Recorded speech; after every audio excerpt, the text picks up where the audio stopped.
Hello everyone! Today we're going to be working with colours. Using our ToBeMe Early Learning Guide, we're going to flip through to the back of the book. Towards the back, we've got a page called Working with Colours. At the top, we've got our primary colours, red, blue and yellow. We're going to mix our colours here in front of us and see what secondary colours we can get. First, we are going to mix blue and yellow together.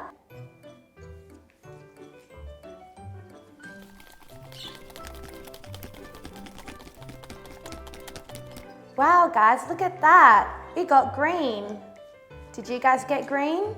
Now we are going to mix blue and red together. Let's see what we can get.